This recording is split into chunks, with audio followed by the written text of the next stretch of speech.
الحمد للہ وحدہ والصلاۃ والسلام علی من لا نبی بعدہ ولا نبوۃ بعدہ ولا رسول بعدہ ولا رسالۃ بعدہ اما بعد فاعوذ باللہ من الشیطان الرجیم بسم اللہ الرحمن الرحیم فلولا نفر من كل فرقة منهم طائفة ليتفقهوا في الدين ولينذروا قومهم إذا رجعوا إليهم لعلهم يحذرون وقال رسول الله صلى الله عليه وسلم من يرد الله به خيرا يفقهه في الدين صدق اللہ مولانا العظیم وبلغنا رسوله النبی الکریم ونحن على ذلك من الشاہدین والشاکرین والحمد للہ رب العالمین رب اشرح لي صدری ویسر لي امری واحلل عقدۃ من لسانی یفقہوا قولی رب زدنی علما وارزقنی فہما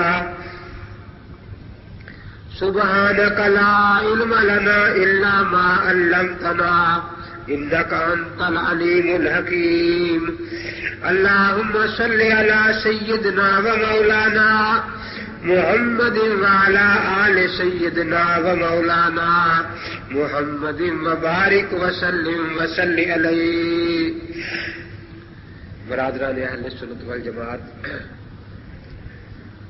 اس وقت جو عنوان مجھے عرض بتایا گیا ہے وہ ہے ضرورت فقہ، اور میں نے قرآن پاک کی جو آیت کریمہ تلاوت کی ہے اس میں بھی فقہ کا ہی ذکر ہے، اور جناب نبی اقدس صلی اللہ علیہ وسلم کی جو حدیث پاک پڑھی ہے اس میں بھی فقہ کا ذکر ہے۔ پہلے تو یہ ہے کہ ضرورت کے لیے احساس ضرورت ہونا چاہیے۔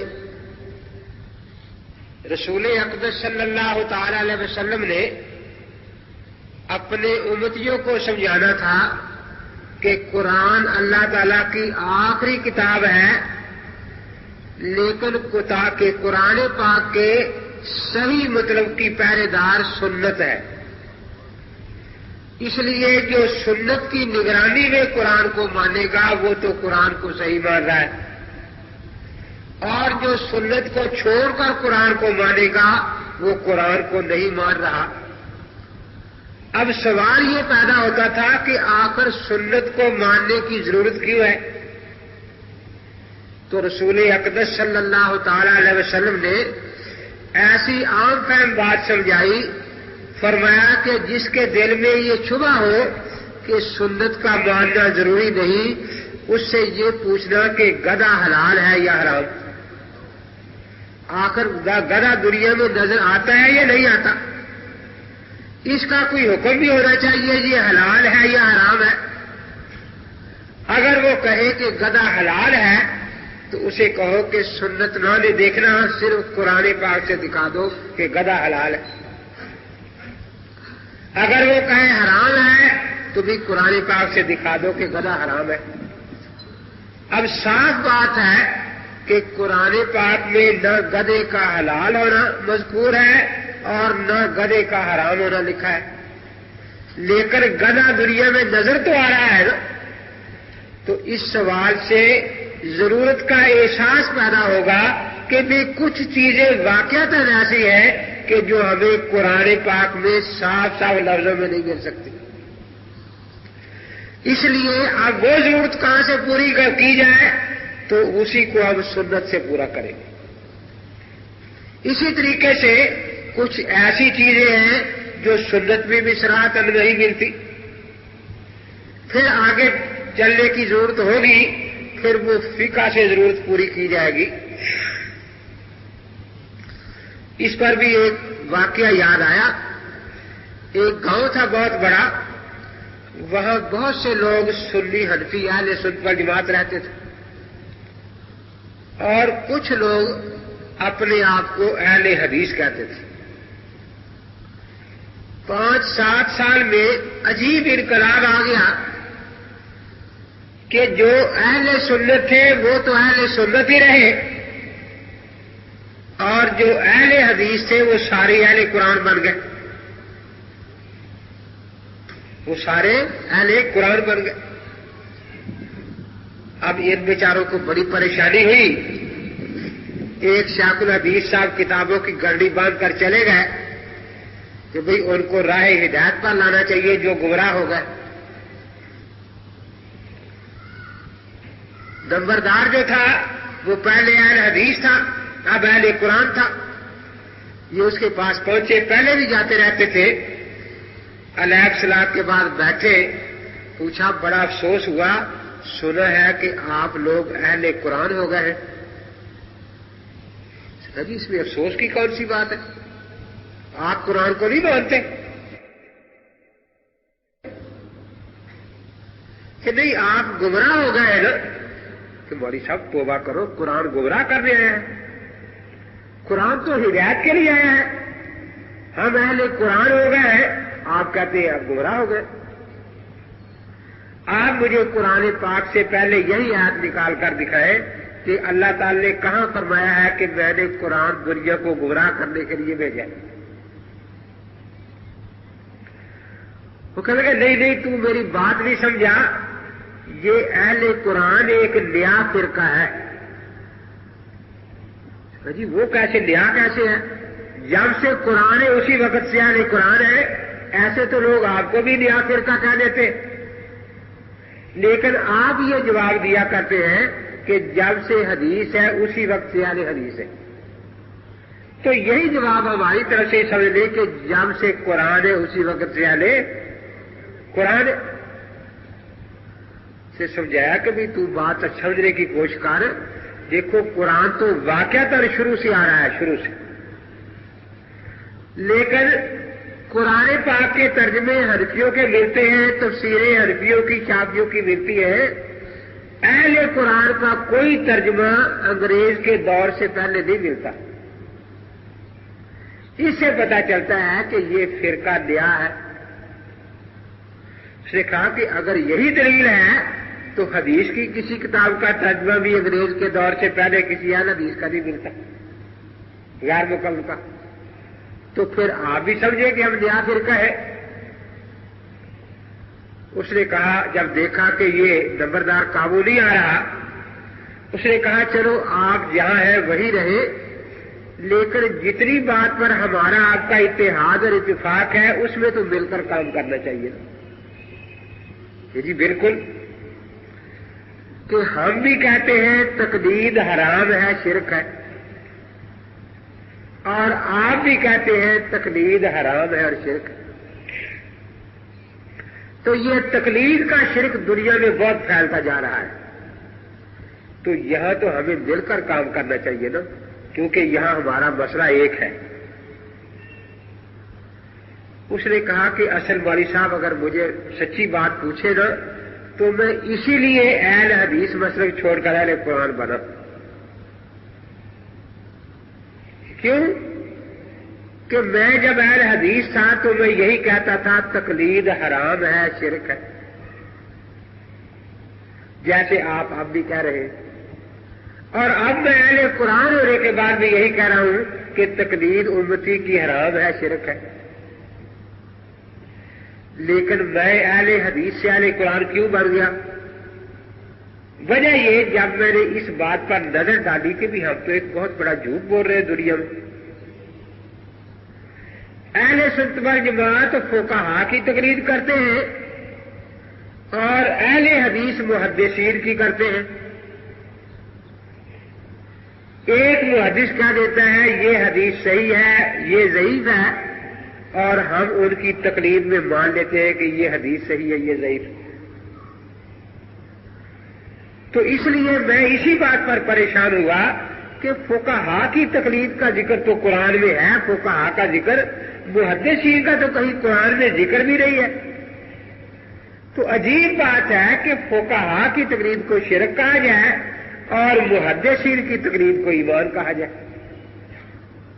تو اس لیے میں چونکہ تقلید کو دل سے شرک سمجھتا تھا، حرام سمجھتا تھا، تو میں اہل قرآن بن گیا۔ اب میں آپ میں اپنے آپ میں یہی فرق سمجھتا ہوں کہ ہم خالص غیر مقلد ہیں، کیونکہ نہ فقہا کی تقلید کرتے ہیں نہ محدثین کی، اور آپ منافق غیر مقلد ہیں کہ تقلید کو حرام بھی کہتے ہیں اور محدثین کی تقلید بھی کرتے ہیں۔ میں واحد غیر مقلد ہوں کہ تقلید کو شرک کہتا ہوں، کسی کی تقلید نہیں کرتا، نہ فقہا کی نہ محدثین کی، اور آپ مشرک غیر مقلد ہیں کہ تقلید کو شرک بھی کہتے ہیں اور محدثین کی تقلید بھی کرتے ہیں۔ اب وہ شیخ الحدیث صاحب سمجھ گئے کہ بھئی اس سے آسانی سے نپٹنا مشکل ہے۔ اب وہ اسی احساس ضرورت کی طرف آئے۔ اس نے کہا کہ دیکھو تو اہل قرآن بن گیا ہے نا؟ کہ جی ہاں، قرآن پاک میں نماز پڑھنے کا حکم ہے، بالکل ہے۔ تو مجھے قرآن پاک سے نماز کی رکعتیں بتا، ظہر کی رکعتیں کتنی ہیں، عصر کی رکعتیں کتنی ہیں، فجر کی رکعتیں کتنی ہیں؟ کوئی اہل قرآن پاک سے نمازوں کی رکعتیں نہیں بتا سکتا، تو ضرورت کا احساس پیدا ہوا کہ کوئی اور ماخذ ماننا پڑے گا جہاں سے ہمیں رکعتوں کا علم ہو جائے۔ اس نے کہا کہ آپ کی بات بالکل صحیح ہے، میں رکعتیں نہیں بتا سکتا قرآن پاک سے، لیکن اگر اتنی وجہ سے ہمارا فرقہ غلط ہے تو آپ نماز کی شرطیں نہیں بتا سکتے، آپ نماز کے ارکان نہیں بتا سکتے حدیث کی کتابوں سے، آپ نماز کے واجبات نہیں بتا سکتے، آپ نماز کی سنتیں نہیں بتا سکتے۔ آپ کو تو سنت کی تعریف بھی نہیں آتی، کھولے قرآن پاک کی کوئی آیت سنت کی تعریف لکھی ہو، آپ کو تو فرض کی تعریف بھی نہیں آتی۔ تو اگر اس وجہ سے اہل قرآن فرقہ غلط ہے کہ یہ نماز کی رکعتیں نہیں بتا سکتا کہ اتنے فرض ہیں اتنی سنتیں ہیں، تو اسی دلیل سے آپ کا فرقہ بھی غلط ہے۔ آپ نہ نماز کی شرطیں جانے، نہ ارکان جانے، نہ واجبات جانے، نہ سنتیں جانے، نہ مستحبات جانے، نہ مکروہات جانے، نہ مفسدات جانے۔ اب شیخ الحدیث صاحب کو پتہ چلا کہ بھئی بات سچی یہی ہے کہ اس پر جو میں اعتراض کرتا ہوں وہی ہم پر بھی ہو رہا ہے۔ اس نے کہا اصل بات یہی ہے کہ ہم چاہتے ہیں کہ نبی پاک کی حدیث دنیا میں پھیلے۔ آپ کلمہ نبی پاک کا پڑھتے ہیں اور نبی پاک کی حدیث کو مانتے نہیں۔ سیکھا کہ مجھے ایک بات سمجھا دے، میں ابھی مان لیتا ہوں۔ میں ہوں اہل قرآن اور وہ ہے اہل سنت، بات سمجھ آ رہی ہے نہیں؟ میں ہوں اہل قرآن اور وہ لوگ ہیں اہل سنت۔ ہم بھی یہ کہتے ہیں کہ قرآن کی ایک آیت بھی ضعیف نہیں۔ تو ٹھیک ہے، اہل سنت بھی کہتے ہیں کہ سنت ایک بھی ضعیف نہیں۔ اس لیے اہل قرآن کی دو قسمیں نہیں بن سکتی کہ بھئی یہ صحیح اہل قرآن ہے، یہ ضعیف اہل قرآن ہے، کیونکہ قرآن کی ہر آیت صحیح ہے نا۔ اہل سنت کی بھی دو تین قسمیں نہیں بن سکتی کہ بھئی یہ صحیح اہل سنت ہے، یہ ضعیف اہل سنت ہے، یہ متروک اہل سنت ہے، یہ منسوخ اہل سنت ہے۔ تو آپ مجھے فرمائیں کہ جس طرح سنت کی یہ قسمیں نہیں ہے صحیح ضعیف وغیرہ، کیا حدیثیں بھی ساری صحیح ہیں؟ اس نے کہا کہ نہیں، یہ بات تو صحیح نہیں ہے کہ حدیثیں صحیح ہیں، حدیثوں کی تو بہت سی قسمیں ہیں۔ تو کہنے لگا پھر مولوی صاحب عقل یہی مانتی ہے کہ جتنی قسمیں حدیث کی ہوں گی اتنی ہی قسمیں اہل حدیثوں کی ہوں گی۔ کچھ صحیح اہل حدیث ہوں گے، کچھ حسن اہل حدیث ہوں گے، کچھ ضعیف اہل حدیث ہوں گے، کچھ منگھڑت اہل حدیث ہوں گے، کچھ مضطرب اہل حدیث ہوں گے۔ آخر جتنی قسمیں حدیث کی ہوں گی اتنی قسمیں حدیثوں کی بھی ہوگی نا۔ بلکہ کہتا ہے میں نے جب مطالعہ کیا تو میں تو یہ سمجھا کہ ایک ہی اہل حدیث کبھی صحیح اہل حدیث ہوتا ہے، کبھی من گھڑت اہل حدیث ہوتا ہے، کبھی ضعیف اہل حدیث ہوتا ہے. وہ جب پہلی تکبیر کے ساتھ ہاتھ اٹھاتا ہے تو صحیح اہل حدیث اس حدیث کو سارے صحیح مانتے ہیں. جو سینے پر ہاتھ باندھتا ہے تو ضعیف اہل حدیث ہوتا ہے. اونچی آمین کہتا ہے تو ضعیف اہل حدیث ہوتا ہے. جب یہ کہتا ہے کہ حضرت آخر عمر تک رفع دین کرتے تھے جھوٹا اہل حدیث ہوتا ہے، کیونکہ من گھڑت اور موضوع اہل حدیث ہے. تو ایک اہل حدیث گرگٹ کی طرح کئی رنگ بدلتا رہتا ہے. کبھی وہ صحیح اہل حدیث ہے، کبھی ضعیف اہل حدیث ہے، کبھی مضطرب اہل حدیث ہے، کبھی مدلس اہل حدیث ہے، کبھی قسمیں نہیں گری جاتی ان کی. تو آپ جو مجھے اہل حدیث بنانے ہیں مجھے بتائے تو صحیح پہلے آپ کس نسل سے ہیں، کیونکہ یہاں تو نسل نہیں گری جا رہی اور قسموں کی گنتی ہی پوری نہیں ہو رہی. تو مولوی صاحب سیدھی بات یہ ہے، ان قسموں میں کون مصیبت میں پڑے؟ یا آدمی اہل قرآن رہے یا اہل سنت رہے. اور اگر احساس ضرورت ہے تو پھر سنت بھی ماننی پڑے گی تاکہ نماز کی رکعتوں کا پتہ چل جائے، اور فقہ بھی ماننی پڑے گی تاکہ نماز کی شرطوں کا پتہ چل جائے. بات یہ ہے سچ اور جھوٹ کی پرکھ جس کو ہے وہ تو کبھی غلط طرف جا ہی نہیں سکتا. میرے پاس ایک پروفیسر صاحب آئے، کہنے لگے مولوی صاحب سنا ہے آپ غصے جلدی ہو جاتے ہیں. میں نے کہا آپ نے غلط سنا، میں نہیں غصے ہوتا.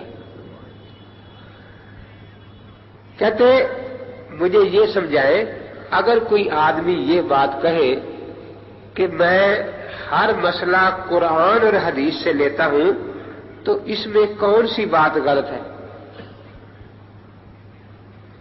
میں نے کہا اس میں جھوٹ ہے، کیونکہ وہ ہر مسئلہ قرآن حدیث سے نہیں لیتا. اگر سچی بات ہوتی تو ہم مان لیتے، لیکن وہ جھوٹ بولتے.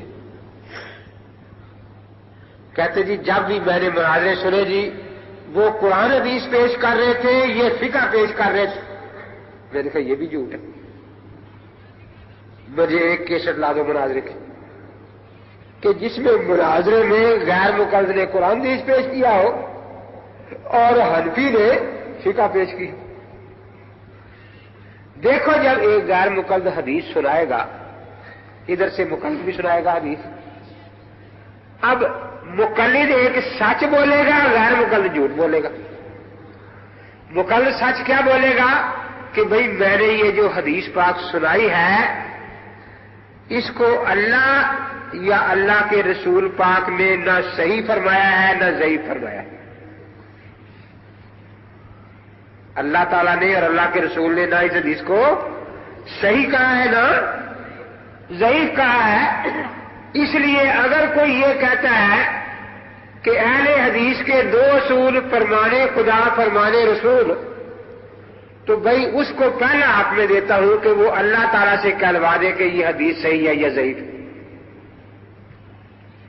وہ اللہ کے رسول پاک سے کہلوا دے کہ یہ حدیث صحیح ہے یا ضعیف ہے.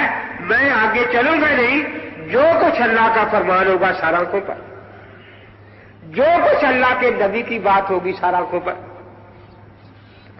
تو سیدھی بات ہے کہ کوئی غیر مقلد مناظر مناظرے میں اللہ تعالیٰ سے یا اللہ کے رسول سے کسی حدیث کا صحیح یا ضعیف ہونا ثابت کر سکتا ہے قیامت تک؟ اب نام قرآن حدیث کا تھا، لیکن باتیں امتیوں کی پیش کر رہا ہے یا اپنی رائے یا کسی اور امتی کی رائے. اب ہم نے سچ کہا کہ بھئی حدیث کے صحیح یا ضعیف ہونے میں اللہ اور اللہ کے رسول قاسم سے ہمیں کوئی صراحت نہیں ملی، لیکن ہم 4 دلیلیں مانتے ہیں: قرآن پاک، سنت رسول اللہ صلی اللہ علیہ وسلم، اجماع اور قیاس. یہ تو میں نے صاف اقرار کر لیا، لکھ کر دینے کو تیار ہوں کہ کسی حدیث کا صحیح یا ضعیف ہونا اللہ رسول سے ثابت نہیں. اب ہم اس حدیث کو صحیح ضعیف کیسے کہیں گے؟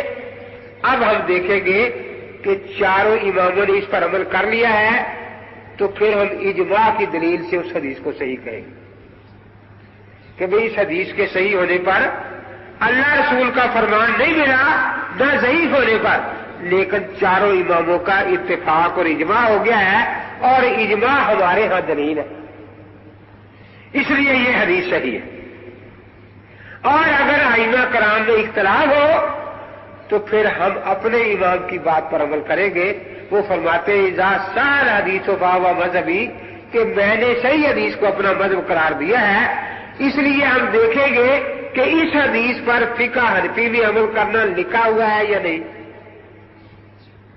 اگر ہمارے امام نے عمل کیا ہے ہم اس حدیث کو صحیح مانیں،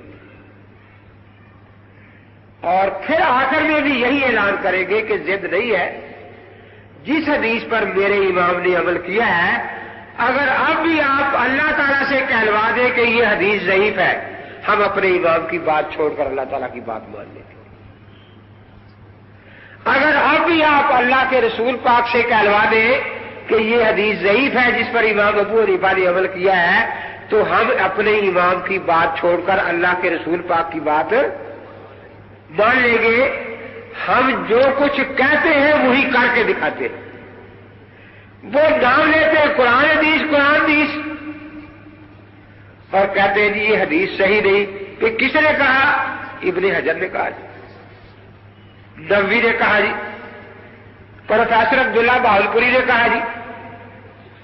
اب اندازہ لگائیں کہ بلایا تو یہ تھا کہ ابو حنیفہ کو چھوڑ کر اللہ کو مان لو، ابو حنیفہ کو چھوڑ کر رسول کو مان لو، اور مناظرے میں کہہ رہے ہیں کہ ابو حنیفہ کو چھوڑ کر امام شافعی کے مقلد کو مان لو، ابو حنیفہ کو چھوڑ کر ہمارے مولوی کی بات مان لو۔ تو ہم پھر یہی کہتے ہیں کہ دیکھو ہمارے دلائل چار ہیں، کتاب اللہ، سنت رسول اللہ، اجماع امت اور قیاس۔ غیر مقلد جو ہم کہتے ہیں کہ تو نہ تو ہمارا خدا ہے کہ ہم تیری بات خدا بن کر سمجھ کر مانیں، نہ تو ہمارا رسول ہے کہ ہم تیری بات یہ مانیں کہ تجھے ہم رسول اللہ سمجھتے ہیں، نہ تیرا نام اجماع امت ہی ہے، اور نہ میں تجھے مجتہد سمجھتا ہوں، اس لیے میرے دلیل کے کسی کھانے میں تو فٹ آتا ہی نہیں۔ تیری بات جو ہے یہ میرے لیے کسی قسم کی دلیل نہیں بنتی۔ اس لیے اب جتنی باتیں ہوں گی، حدیث میں ایک سند ہوتی ہے، ایک اس کا متن ہوتا ہے۔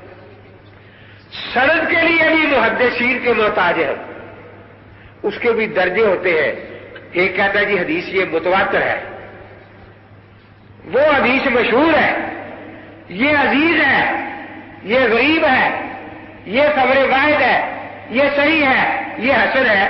یہ سارے درجے ہیں نا، ان درجوں میں سے ایک درجہ بھی اللہ اور اللہ کے رسول کا بتایا ہوا نہیں۔ اب مناظرے میں ہم اعلان کر کے کھڑے ہوئے تھے کہ جو بات اللہ اور اللہ کے رسول سے نہیں ملے گی وہ ہم ائمہ سے لے لیں گے، اور ہم نے مناظرہ اپنے اصول پر نبھایا۔ وہ یہ اعلان کر کے کھڑے ہوئے تھے کہ اللہ رسول کے بغیر کسی کی بات ہم مانیں گے نہیں، لیکن آج نہ اللہ کی بات پیش کر رہے ہیں حدیث کے صحیح ہونے کے لیے، نہ اللہ کے رسول کی پیش کر رہے ہیں۔ کسی حدیث کو ضعیف کہنے کے لیے اللہ اور اللہ کے رسول کی بات پیش نہیں کر رہے، تو جو اپنے دعوے پر سچا ہے وہ آخر تک سچ پر قائم رہا نا، اور جو اپنا دعویٰ خود ہی چھوڑ جائے۔ جس طرح سند کی کئی قسمیں ہیں، اسی طرح آگے جو مسئلہ ہے، کسی وقت ترجمہ کھول کر دیکھ لیں، مشکات بخاری وضو کی حدیث کھول کر رکھ لیں ایک طرف ترجمے والی، ایک طرف تعلیم الاسلام فقہ کی کتاب رکھ لیں، آپ دیکھیں گے کہ وضو کا طریقہ جو حدیث پاک میں آیا ہے وہی یہاں لکھا ہوا ہے، وہی ترتیب ہے، وہی کچھ ہے کہ حضرت نے کلی فرمائی، ناک میں پانی ڈالا، یہ سب کچھ۔ لیکن اس کے بعد غور کرنا، فقہ میں ایک بات زائد ملے گی جو حدیث کی کتاب میں نہیں ہوگی۔ وہ کیا؟ وہاں صرف اتنا لکھا ہو کہ حضرت نے کلی فرمائی، حضرت نے چہرہ انور دھویا۔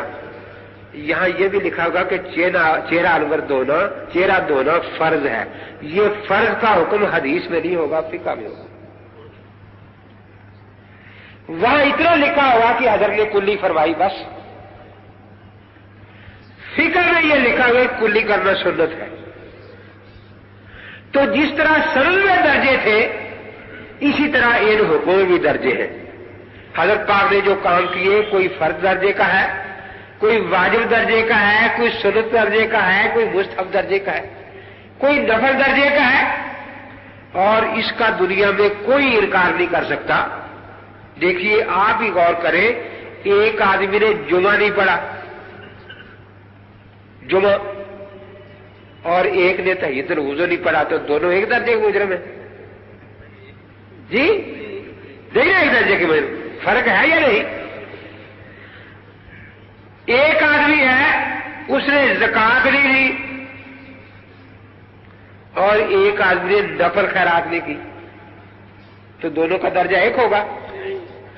ایک آدمی نے بدکاری کی کھلی, ایک نے صرف بات چیت کی, تو دونوں کا درجہ ایک ہوگا. نہ گناہ سارے ایک درجے کے ہیں, نہ نیکیاں ساری. اس کو ساری دنیا مانتی ہے, لیکن گناہوں میں صغیرہ کبیرہ کی تقسیم بھی آپ کو فقہ میں ملے گی کہ یہ گناہ صغیرہ ہے, یہ کبیرہ ہے. اور جو مسائل ہیں دیکھیے ان کا درجہ کہ یہ فرض ہے, یہ واجب ہے, یہ سنت ہے, یہ مستحب ہے, یہ مباح ہے, یہ مکروہ ہے, یہ حرام ہے, یہ تفصیل آپ کو صرف اور صرف فقہ میں ملے گی. تو جب ان باتوں کی ہمیں ضرورت ہے تو فقہ کی ضرورت ہوئی یا نہیں؟ تو فقہ کتنی ضروری ہے؟ دنیا کی ضروریات تو ہم سب کو یاد ہے نا, ہوا ضروریات میں سے ہے, کھانا ضروریات میں سے ہے, پینا پانی ہے نا ضروریات میں سے.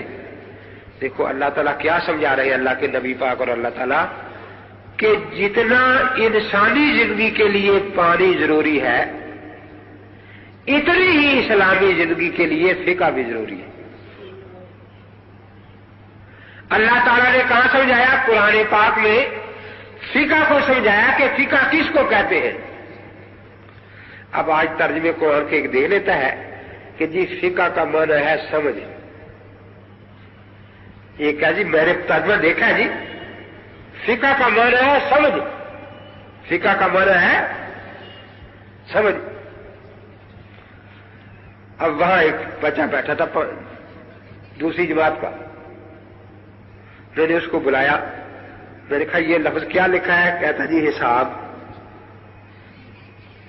میں نے کہا حساب کا لفظ پڑھنے سے سارے قاعدے سمجھ آ گئے حساب کے تجھے؟ لفظ تو پڑھ لیا ہے نا, حساب کا لفظ پڑھنے سارے قاعدے سمجھ آ گئے ہیں؟ کہتا جی نہیں, ایک دو قاعدے سیکھے, ابھی تھوڑے سے پارے یاد کیے. کہتا ہے پھر میں نے ایک کتاب اٹھائی, میں نے کہا یہ کیا لکھا ہے؟ کہ جی پتہ غور کرتا رہا, یہ لکھا جی صرف نحو. میں نے کہا یہ لفظ سمجھ لیے نا, کیا لکھا ہے؟ صرف نحو. تو میں نے ایک کتاب دی, میں نے کہا ذرا عبارت پڑھو صرف نحو کے مطابق. صرف نحو کا لفظ پڑھنے سے کیا سارے قاعدے آ جاتے ہیں صرف نحو کے؟ دیکھو سمجھ کس کو کہتے ہیں؟ عام فہم بات ہے, حساب کی سمجھ اسے ہے جس کو حساب کے قاعدے آتے ہیں. کوئی نیا سے نیا سوال اس کو دے دے, وہ قاعدوں سے نکال کر آپ کے سامنے رکھتے ہیں, اسی کا طریقے سے حساب کی سمجھ ہے. صرف نحو کی سمجھ اسے ہے جس کو صرف نحو کے قاعدے آتے ہیں, صرف نحو کے قاعدے آتے ہو. اب یہ کہے گا بھئی یہ آدمی جو ہے یہ صرف نحو کو جانتا ہے. اب دیکھیے یہاں کتنے حضرات بیٹھے ہیں جو پورے عالم نہیں, اور قرآن پاک کی آپ تلاوت کرتے ہیں یا نہیں کرتے؟ قرآن پاک پر زبر زیر پیش لگی ہوئی ہے. اب مولانا کو تو پتا ہے قاعدے آتے ہیں کہ یہاں زبر کس قاعدے کے مطابق, یہاں زیر کس قاعدے کے مطابق ہے, یہاں پیش کس قاعدے کے مطابق ہے. لیکن عام آدمی کو پتا نہیں, وہ صرف اعتماد پر پڑھ رہا ہے کہ یہ قاعدے کے مطابق لگی ہے زبر, یہ قاعدے کے مطابق زیر لگی ہے, یہ قاعدے کے مطابق پیش ہے. اب ہزاروں زبریں ہیں قرآن میں, ہزاروں زبریں پڑھنے کے بعد بھی یہ نہیں ہم کہیں گے کہ یہ صرف نحو کا عالم ہو گیا. یا کہیں گے؟ کیوں؟ اسے صرف ناف کے قاعدے نہیں آتے. اسی طرح میتھڈ وہ ہے جس کو اجتہاد کے قاعدے آتے. صرف لفظ اجتہاد لفظ فقہ کے جاننے کا نام فقہ نہیں ہے. جیسے وہاں ہے کہ کوئی آپ تحریر رکھ دے، اس نے پہلے دیکھی بھی نہ ہو، زبر زیر نہیں، وہ صرف ناف سے زبر نگاہ پڑھنا شروع کر دے گا. حساب دان کو کوئی حساب دے دیا، جیسے وظیفے میں ہوتے ہیں کئی کی قاعدوں کا سوال بنایا جاتا ہے، لیکن اس کو حساب آتا ہے، وہ قاعدہ کا جواب نکال دے گا. اسی طرح کوئی مسئلہ پیش آ جائے،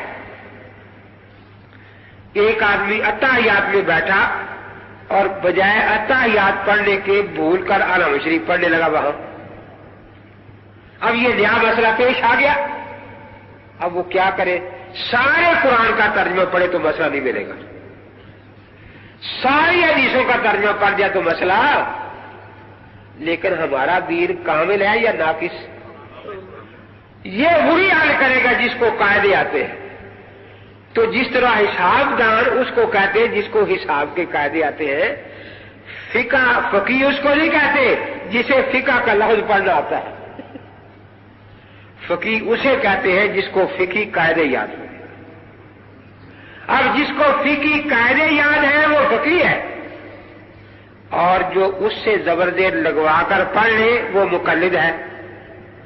اور جس کو نہ قاعدے آتے ہو اور نہ خود پڑھ سکتا ہے، خود غلط پڑھتا ہے اور مولوی صاحب سے لڑتا ہے کہ تجھے کیا آتا ہے، میں جانتا ہوں سب، اس کو غیر مقلد کہتے ہیں. خود حساب کا کوئی قاعدہ نہیں آتا، جواب نکالنا نہیں آتا، اور حساب کے استاد سے لڑ رہا ہے کہ تیرا جواب غلط ہے.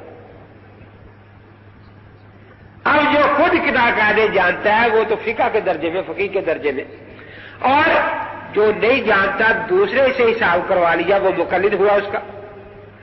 اور جو نہ قاعدہ جانتا ہے، نہ خود نکال سکتا ہے، نہ کسی سے پوچھتا ہے، لیکن لڑتا ہے، بڑے بڑے حسابداروں کی غلطیاں نکالتا کرتا ہے. طب کا لفظ پڑھ لیا تھا کہیں دکان پر،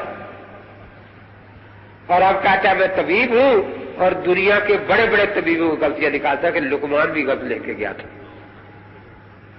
حکیم اجمل کے نسخے بھی غلط ہے. ایسے آدمی کہا جاتا ہے غیر مقلد. تو فقہ نام ہے قاعدوں کو جاننے کا. اللہ تبارک و تعالیٰ نے اس کے لیے لفظ استنباط استعمال فرمایا، الذین یستنبطونہ منہم، کہ جو استنباط کر سکتے ہیں. استنباط کس کو کہتے ہیں؟ جو پانی زمین کی تہ کے نیچے چھپا ہوا اس کو نکال لینا. تو اللہ تعالیٰ نے سمجھایا کہ فقہ اتنی ہی ضروری ہے جتنا پانی ضروری ہے. لیکن آپ کے فیصلہ آباد میں رواج یہ ہے نا کہ باپ کا نلکا الگ ہے، بیٹے کا الگ ہے، ماں کا الگ ہے بیٹی کا، اور دوسرے کے نلکے سے پانی پینا شرک ہے. ایسا ہی ہے، ہر ایک کا کنواں الگ ہے، ٹیوب ویل الگ ہے، نلکا. جو خود پانی نکالے وہی پیے، دوسرا پیے تو مشرک ہو جائے گا. اب دیکھیے جو کنواں کھود لیتا ہے، کنواں بنا لیتا ہے، نلکا لگا لیتا ہے، اس میں جو پانی نکلا یہ نلکا لگانے والا اس پانی کا خالق نہیں. ایک قطرہ بھی اس پانی کا اس نے پیدا نہیں کیا، اس نے صرف اس کو ظاہر کر دیا چھپے ہوئے کو. اس لیے ملحد کا اعلان ہوتا ہے القیاس مظہر لا مثبت. ہم قیاس سے مسئلے گھڑتے نہیں، چھپے ہوئے مسئلے کو باہر نکال کے آپ کے سامنے رکھ دیتے. تو اللہ تبارک و تعالی نے اس کے لیے استنباط کا لفظ استعمال فرمایا. پیر بدی الدین صاحب پیر جھنڈے سے مناظرہ تھا میرا سندھ میں، تو میں نے جب یہی آیت پڑھی تو مجھے کہنے لگا یہ معنی تو تیرا ٹھیک ہے کہ استنباط کا معنی ہوتا ہے نیچے سے پانی نکال لینا، لیکن پانی کڑوا بھی تو نکل آتا ہے نا، پانی کڑوا بھی تو نکل آتا ہے نا. میں نے کہا یہ اگلی بات. اب یہ دیکھا جائے گا کہ امام ابو حنیفہ کے کنویں کا پانی علامہ عینی کو میٹھا لگا، قاضی ابو یوسف کو میٹھا لگا، صدیوں سے لوگ پیتے آ رہے ہیں، میٹھا لگ رہا ہے۔ مولانا خیر صاحب رحمۃ اللہ، حضرت مدنی رحمۃ اللہ علیہ، علامہ انور شاہ رحمۃ اللہ علیہ، ساری دنیا کہتی ہے کہ ایسا ٹھنڈا اور میٹھا پانی کہیں، تو اگر صرف تجھے کڑوا لگتا ہے تو تو بیمار ہے۔ جس طرح چینی سب کو میٹھی لگتی ہے نا، اب کوئی یہ کہے کہ چینی کڑوی ہے تو سارے کہتے ہیں کہ یہ آدمی بیمار ہے، اور اس کو تندرست کہیں گے اسی دن جس دن کہے گا اب چینی میٹھی ہے۔ جب تک چینی کو کڑوا کہتا رہے گا وہ بیمار ہی شمار ہوگا۔ تو میں نے کہا اب ساری دنیا کو تو میں بیمار نہیں کہہ سکتا کہ یہ لاکھوں کروڑ لوگ بیمار ہیں، تو مجھے یقین ہوگا کہ تو پکا بیمار ہے، اور تجھے میں اسی دن تندرست کہوں گا جس دن تو بھی کہے گا کہ امام ابو حنیفہ کے کنویں کا پانی بڑا میٹھا ہے اور بڑا ٹھنڈا ہے۔ تو دیکھیے اللہ تعالیٰ نے اس کی ضرورت کو بتایا۔ اب یہی سے یہ بھی سمجھے استنباط کے لفظ سے، یہ اس جگہ مسجد ہے، یہ سامنے شہر ہے، اگر 100 سال کے بعد یا 1000 سال کے بعد وہاں کنواں کھود لیا جائے، نلکا لگا لیا جائے، غور سے سمجھے بات، 1000 سال کے بعد، تو اس نلکے جو پانی نکلے گا وہ اگلے 1000 سال میں اللہ نے پیدا کرنا ہے یا پھر اسی آ رہا ہے؟ کیا خیال ہے؟ شروع سے آ رہا ہے نا؟ تو جب امام ابو حنیفہ نے نلکا لگایا تو پانی اس دن پیدا نہیں ہوا تھا، پانی تو شروع سے آ رہا ہے۔ جس آیت سے مسا نکالا وہ آیت شروع سے آ رہی ہے یا نہیں آ رہی؟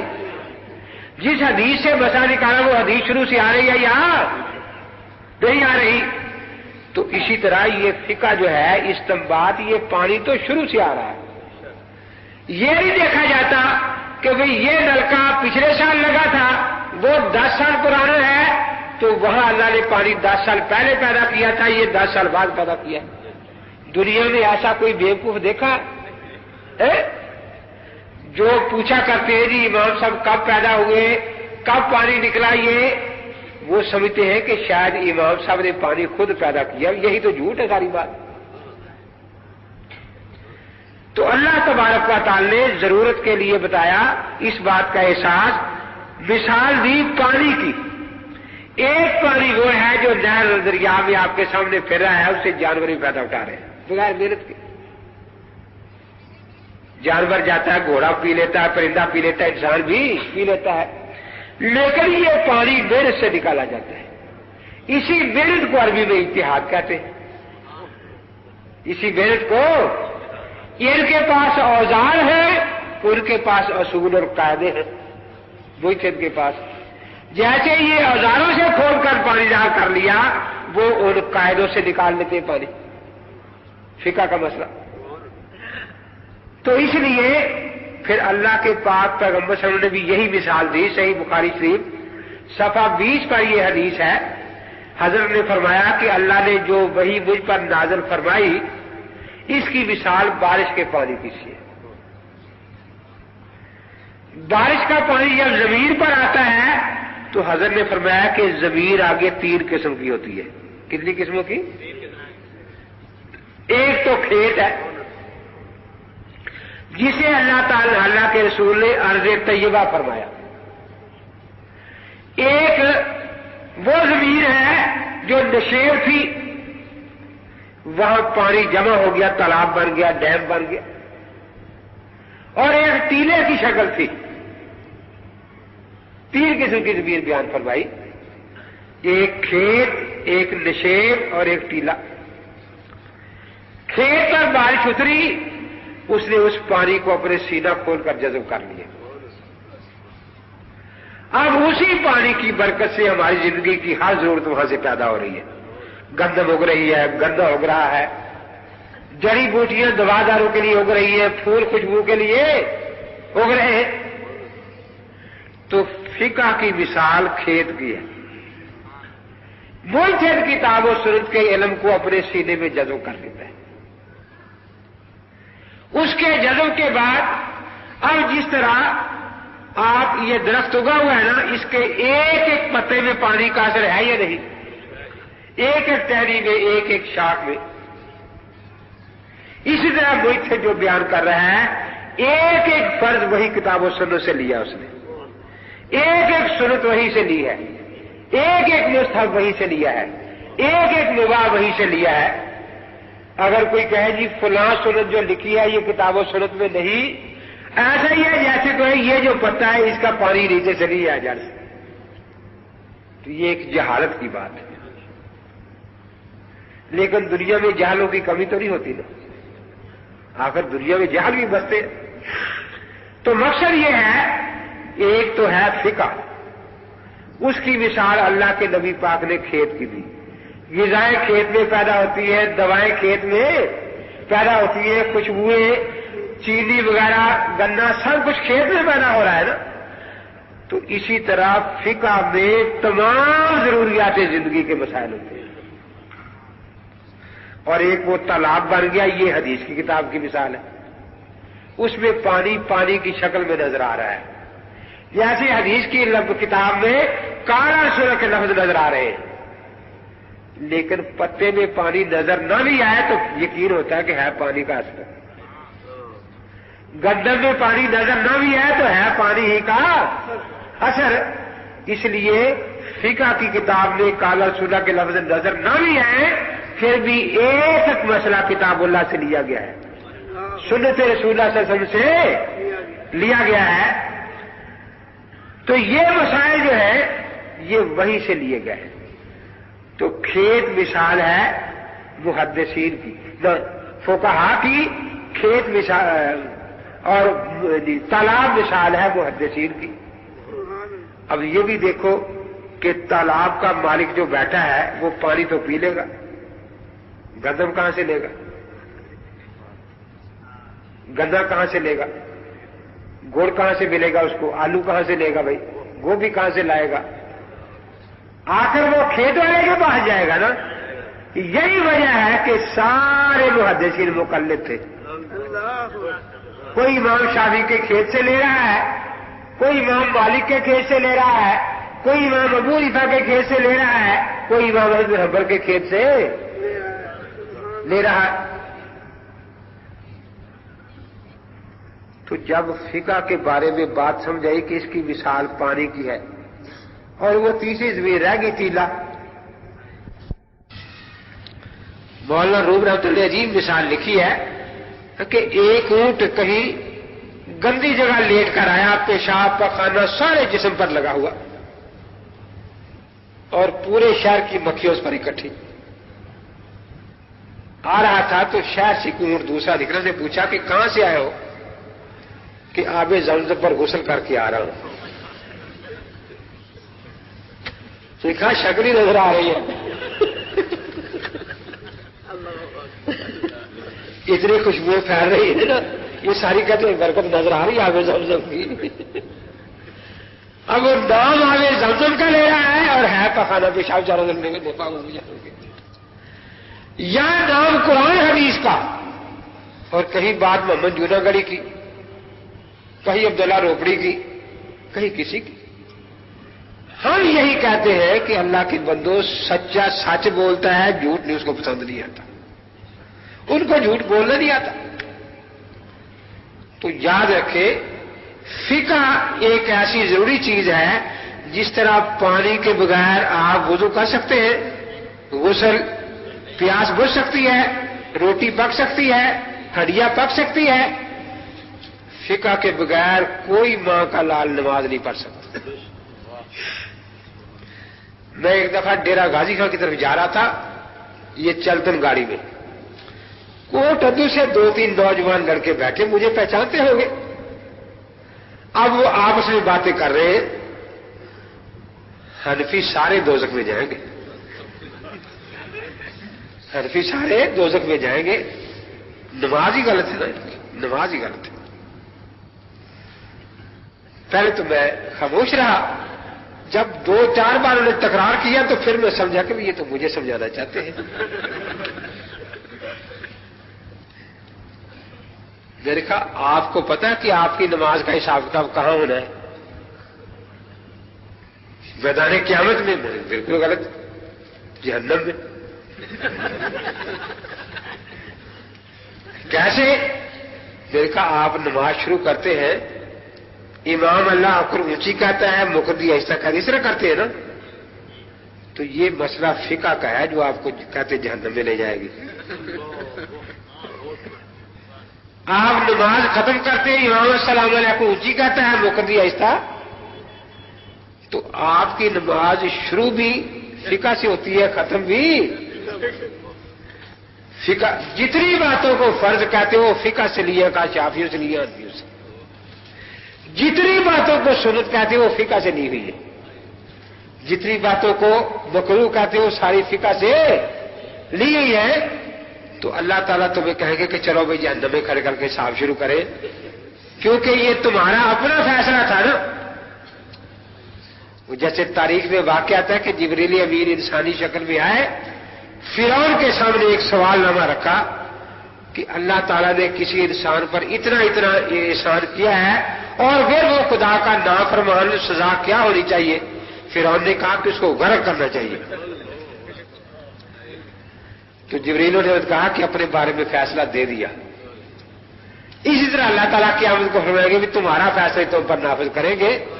تم خود کہتے تھے کہ فقہ غلط ہے اور جو فقہ سے مطابق نماز پڑھتا ہے وہ جہنم میں جائے گا، چونکہ تمہاری نماز شروع بھی فقہ سے ہوتی تھی اور ایک ایک سنت تم نے فقہ سے چرائی تھی، ایک ایک فرض تم نے فقہ سے چرایا تھا، اس لیے چلو جہنم میں تمہارا حساب لیتے ہیں۔ تو یاد رکھیں ہم اہل سنت والجماعت حنفی ہیں۔ کوئی مناظرے کی کیسٹ سن لے، اس میں میرا کوئی لحاظ نہ کرے۔ جب کسی حدیث کے صحیح یا ضعیف ہونے پر بحث ہوگی تو کوئی غیر مقلد اللہ رسول کی بات پیش نہیں کرے گا، امتیوں کی پیش کرے گا۔ تو اس کا دعویٰ جھوٹا ہو گیا یا نہ ہوگا؟ ہاں، امتیوں میں اب ہماروں میں فرق یہ ہوگا، ہم کہیں گے کہ امتیوں میں بات مانے گی وہی مانیں گے مجتہد کی، اور مجتہد بھی خیال قرون کی، خیال قرون کی۔ کیوں؟ خیال قرون کی خیریت اللہ کے پاک پیغمبر نے بتائی ہے۔ یہ کہتے ہیں بات ہم بھی امتی کی مانیں گے لیکن خیال کرنے والے کی نہیں ماننی۔ جس کو ملکہ وکٹوریہ نے اہل حدیث کا لقب دیا اس کی ماننی، لائسنس یافتہ اہل حدیث ہے نا، جس نے لائسنس ملکہ وکٹوریہ سے اہل حدیث ہونے کا حاصل کیا ہو، کہتے اس کی بات مانیں گے۔ تو اب جب بات وہ بھی امتی کی پیش کر رہا ہے، یہ بھی امتی کی، یہ خیال قرون کے امتی کی پیش کر رہا ہے، اور وہ کس مقام کا امتی ہے؟ کہتے ہیں ولی را ولی میں شناست، ولی کی پہچان ولی کو ہوتی ہے نا، مجتہد کی پہچان مجتہد کو ہوتی ہے، کہ باقی مجتہدین ان کو ابا جی کہتے ہیں۔ کہتے ہیں دین سمجھنا ہے تو امام ابو حنیفہ کو ابا جی ماننا پڑے گا، اصل وہی ہے، باقی سارے ان کی نسل ہے، ان کے بغیر دین کی سمجھ صحیح آ نہیں رہی۔ تو اسی لیے اللہ تبارک و تعالی نے فرمایا کہ سارے لوگ جو ہے وہ جہاد کو نہ جائیں، ایک جماعت، طائفہ، ایک یا چند ایک کے لیے لفظ آتا ہے، کل بالکل فرقہ دن، ہر فرقے سے۔ فرقے سے کیا مراد ہے؟ آگے لفظ قوم کا آ رہا ہے، کیونکہ ہر قوم نے نماز پڑھنی ہے، ہر قوم کو فقہ کی ضرورت ہے، اس لیے ہر قوم میں سے ایک ایک آدمی فقیہ بنے،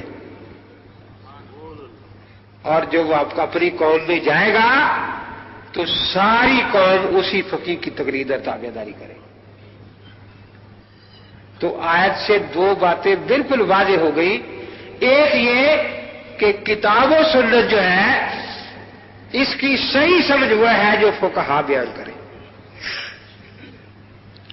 ہمارے والی عبد الباقی صاحب ہے چیجا بطری میں، انہوں نے یہ نورانی قاعدہ چھپوایا ہے نا، تو اوپر جو جگہ خالی ہوتی ہے وہ کچھ فکریں لکھ کر چھاپ دیے، امام صاحب کے اساتذہ شاگرد وغیرہ اور کچھ فکریں ہیں۔ تو مجھے سنا رہے تھے کہ ایک بچہ نورانی قاعدہ پڑھتا ہے ہمارے یہاں، اس کا نانا جو ہے، نانا ابو، وہ غیر مقلد ہے۔ اب وہ آیا ہوا ہے، بیٹھا کھانا کھا رہے ہیں، یہ بھی بیٹھا کھانا کھا رہا ہے، اور کھانا کھا کے مدرسے جانا بیچارے نے. تو نانا کہہ رہا ہے کہ فقہ قرآن حدیث کے خلاف ہوتی ہے. فقہ. تو وہ لڑکا کھانا کھاتا اٹھا اور جا کے نورانی قاعدہ لے آیا کہ نانا ابو آپ کو پتہ ہی نہیں، یہ لکھا ہے کہ فقہ کتاب و سنت کی صحیح تشریح کا نام ہے.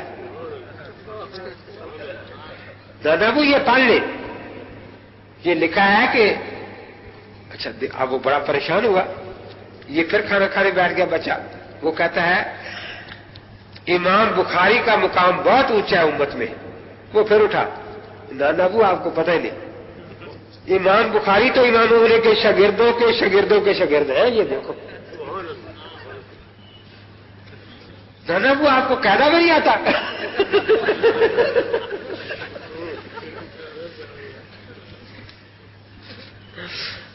اب نانا ابو کو بڑا غصہ آیا، کہنے لگا تو کہاں پڑھتا ہے؟ وہاں نہ جایا کر پڑھ، ادھر پہ پڑھنے جایا کر. کہتا میں تو وہیں جاؤں گا جہاں وہ مجھے پڑھاتے ہیں. تو دیکھیے وہ فقیہ ہے اور ہم ان کی تقلید کرتے. تقلید نام ہوتا ہے اعتماد کا. اس پر بھی بچے کا لطیفہ یاد آیا کہ اعتماد نہ ہو تو انسان چل نہیں سکتا. بچہ 30واں پارہ پڑھ رہا تھا چھوٹا، قاری صاحب امتحان لینے آ گئے کہ بیٹا سناؤ تبت یدا ابی لہب و تب. اس نے سنایا کہ تو نے غلط پڑھا ہے. نہیں میں نے صحیح پڑھا. قاری صاحب نے پڑھایا کہ یہ تبت نہیں تبت ہے. نہیں قاری صاحب نے تبت پڑھایا تھا. اب وہ کہتا ہے اعتماد کی بات ہے نا، قاری صاحب نے صحیح پڑھایا ہے. کہتا نہیں یہ تبت ہے. وہ قاری صاحب اٹھے، کوئی اندر پھٹے پرانے کچھ پارے پڑے تھے، ایک پر جا کے تاک نیچے زیر ڈال کے لے آئے. کہنے لگے یہ دیکھو لکھا ہے تبت. کہتا غلط لکھا ہے. قاری صاحب نے صحیح پڑھایا، غلط لکھا ہے. اب وہ چاہتا تھا کہ کسی طرح یہ اٹھے. سے کہا یار تو مانتے نہیں صحیح بات. کہتا صحیح کیا غلط ہے نا. قاری صاحب نے تبت پڑھایا. اب ممکن صاحب تھے، قاری صاحب نے یوں دیکھا اوپر، وہ دیکھو لو محفوظ لکھا تبت.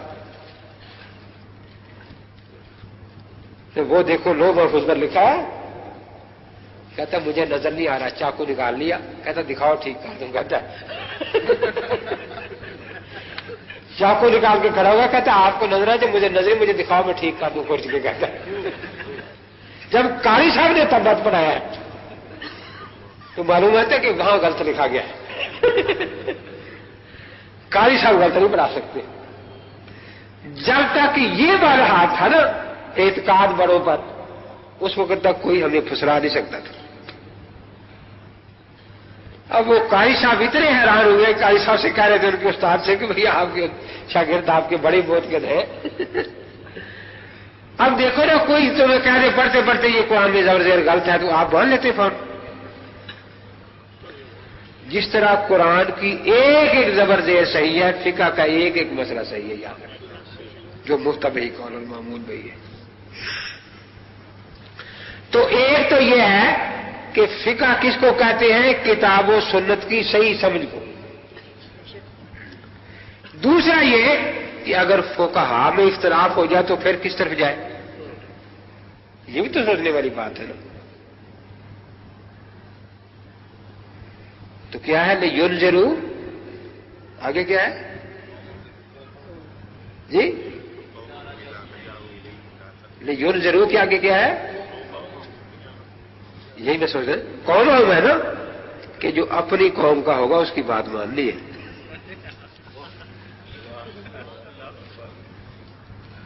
اپنا قوم اپنے علاقے کا. کیوں؟ اس کی عقلی وجہ بھی ہے.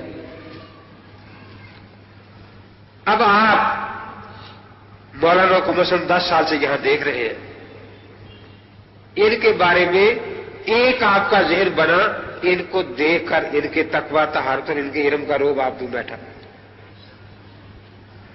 اب کسی کی معمولی بات سے یہ بات آپ کے ذہن سے اعتقاد ختم نہیں ہو سکتا. اور ایک مولوی صاحب وہ کراچی میں، تو ایک دو آدمی سنا کہ بہت بڑے عالم ہیں، دوسرے دو آ کے کہہ دیں گے کوئی نہیں ہے، تو بات ختم ہو جائے گی. اس میں دو باتیں ہیں.